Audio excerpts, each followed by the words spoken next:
Ready na among pamahaw guys. Natay gulay nga Baguio beans, Baguio beans. Baguio beans with patatas and repolyo. Nya na ibahaw, nya naapod tay udong. Lami ang udong. Lami po na itong gulay. And sino makarelate mga kasari? Kumakain sa tindahan. Nalipat na yung kusina namin guys dito sa tindahan. Minsan nga, yung meron kaming electric na parang lutuan, dito na namin binibit-bit. Lalo na pag si Mami Iya or ako lang mag-isa dito naka-duty sa tindahan, tapos may gusto tayong lutuing kanton or ano yung gusto natin noodles, pwedeng dito na lang. So nalipat na ang aming kusina dito para sabay pa rin kaming kakain ni Mami Iya. Sweet-sweetan. Dahil na Mami, nga una ta. Ayan, so kakain muna si Kuya AJ and marami tayong gawin today. Dito lang ako kasi maraming nakatuka para sa akin. Ang sitsirya ko hindi pa na umpisahang i-display. Andyan pa yung sitsirya ko nakalagay sa sa flooring, nakabundle pa. And ganyan na lang yung mga sitsirya nakabitay sa taas. So kailangan natin punuin yan, pati yung mga display doon sa may harapan. So kailangan natin punuin, tapusin ang mga gawain para organize sa ating tindahan at saka hindi pakalat-kalat.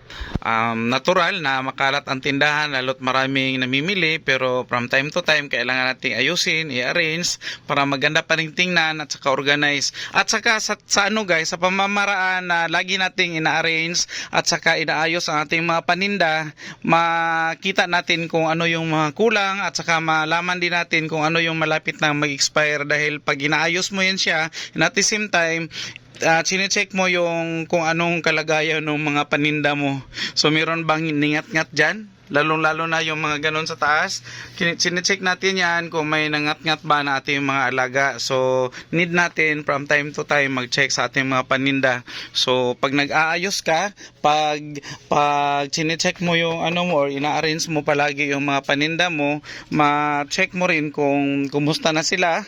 Meron bang kulang dyan sa mga display mo or kailangan magdagdagan dahil paubos na. So need natin mag-check. Yun ang ginagawa namin para at least malaman kung may kulang or kailangan na siyang i-dispose, kailangan ng kainin kasi malapit na magtapos ang kanyang duration. So need yan siya. Habang si Yuki is pagala-gala dito, nag-antay pa yan na makaalmusal din. So hindi ko tagalan yung yoyo ko dito dahil nag-aantay na yung pagkain namin. Kakain na kami ni Mami Iya para at least tuloy-tuloy na yung gagawin nating pag-aayos or pagdi-display dito sa aming mga paninda. Tulad ng ganyan, i-arrange natin yan siya para maganda tingnan at saka kahit na kunti na lang yung laman, at least maano siya guys, ma-arrange para maganda siya tingnan at saka parang may laman din, at saka maganda talaga tingnan guys, in fairness, kung nakaayos yung mga paninda natin. So ganun na lang for today ang share ni Kuya AJ. Iksian ni Kuya AJ dahil kakain na kami. So sabay tayong kakain guys, agahan tayo and bye bye muna for now. Thank you God, thank you Lord.